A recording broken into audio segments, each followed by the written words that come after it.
In the dim light of a flickering candle, tales of the incubus were whispered from one fearful soul to another, passed down through generations. The incubus, a malevolent entity from the shadowed corners of folklore and mythology, was said to be a demon of the night. With a form both seductive and terrifying, it crept into the dreams of its unsuspecting victims, most often women, under the cloak of darkness.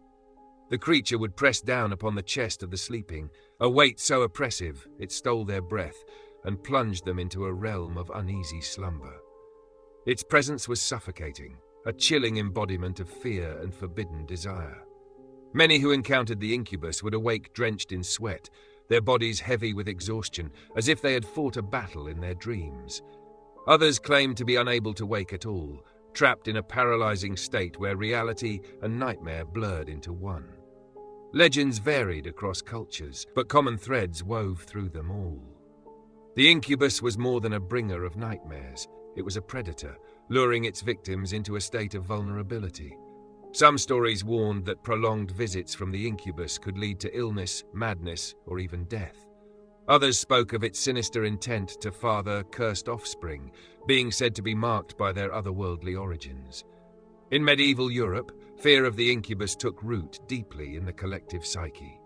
Religious texts and superstitions painted it as a tool of the devil, a tormentor sent to test the faithful or punish the sinful. To ward it off, people placed protective charms by their beds, recited prayers, or sought the blessings of holy relics. Yet despite these efforts, the incubus remained an enduring figure of dread, its name whispered only with caution for fear of summoning it. Even in modern times, the incubus lives on in stories and interpretations of sleep paralysis, a phenomenon where the body remains immobilized between sleep and wakefulness. Scientists may explain the experience through the lens of neurology, but for those caught in its grip, the ancient tales of the incubus offer a hauntingly vivid explanation. The incubus endures as a symbol of humanity's fears of the unknown, of vulnerability, and of the thin veil separating reality from the dark recesses of the subconscious. Though centuries have passed, the shadows it casts still linger in the corners of our imagination. The Whispering Shadow, a tale of sleep paralysis and the haunting of Emma. Emma had always cherished solitude. After years of living with roommates, she finally saved enough to rent a small one-bedroom apartment on the outskirts of town. The building was old, but it exuded a certain charm: creaky wooden floors, tall windows that let in gentle sunlight, and an inviting atmosphere that made Emma feel at home the moment she stepped inside. The first few nights were uneventful. Emma busied herself unpacking boxes, arranging furniture, and reveling in the quiet. It felt like a fresh start. But soon, the comforting silence turned oppressive, and the darkness of her new home began to reveal something sinister, something Emma couldn't rationalize, no matter how hard she tried. 3 weeks into her new life, Emma's first encounter with it happened. She woke in the dead of night, her heart pounding in her chest for no discernible reason. She sat up, blinking against the faint glow of the street lamp filtering through her curtains. Everything in the room looked normal, but an unnatural heaviness pinned her to the bed. It wasn't painful, more like an invisible weight pressing down on her chest. She tried to move, but her body wouldn't obey. Her breath came in shallow gasps, and her gaze darted around the room in silent desperation. Then she saw it. In the corner of the room, a shadow darker than the surrounding darkness stood perfectly still. It didn't move or make a sound, but Emma felt its presence like an icy grip around her heart. Panic swelled inside her, and when she finally regained control of her body, the shadow was gone.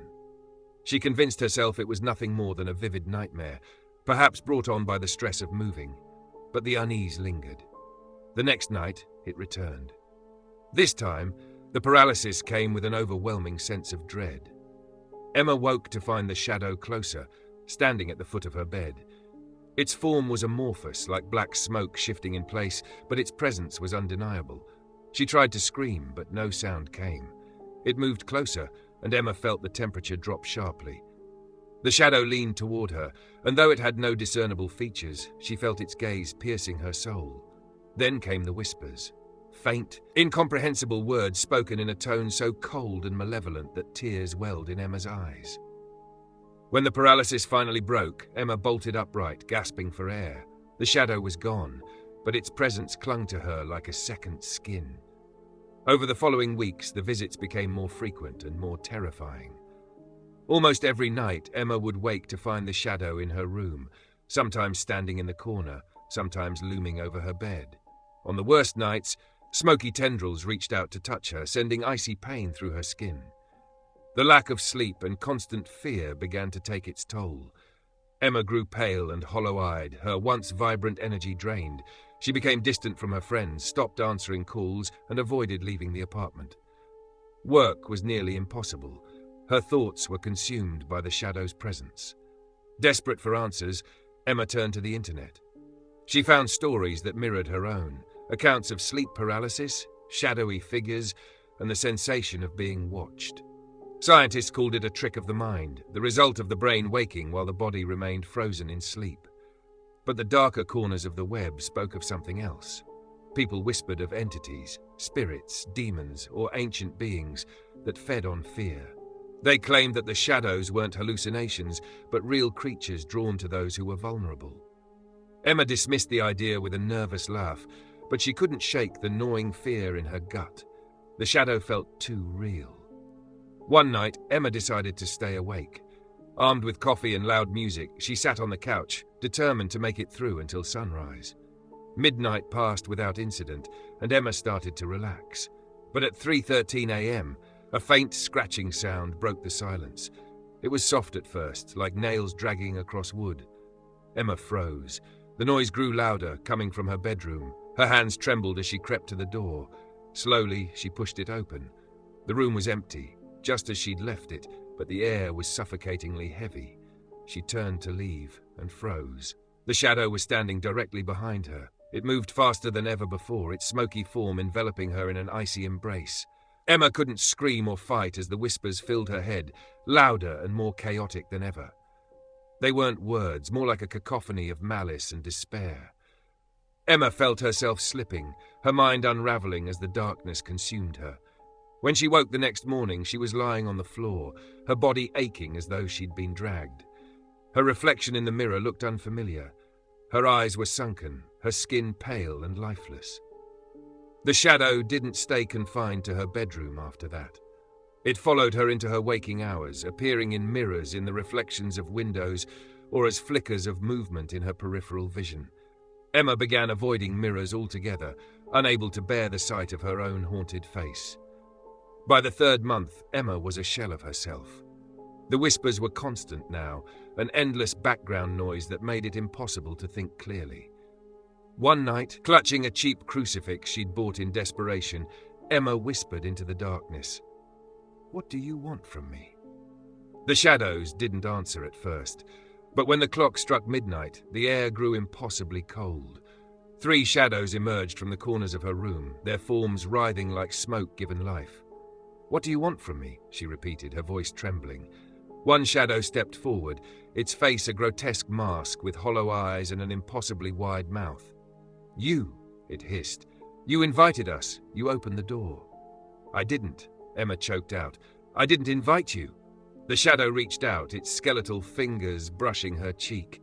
"Fear is the invitation, and you are afraid." Emma's screams were swallowed by the darkness as the shadows pressed closer. The next morning, Emma's lifeless body was found by her landlord. On the wall above her bed, scrawled in jagged black letters, were the words, "We always come back." Despite the whispers of locals who believed the apartment was cursed, the landlord repainted the bedroom and listed it for rent again. A young couple moved in a month later. For the first few weeks, everything seemed fine. But one night, the wife woke up to the sensation of something heavy on her chest. Opening her eyes, she saw it.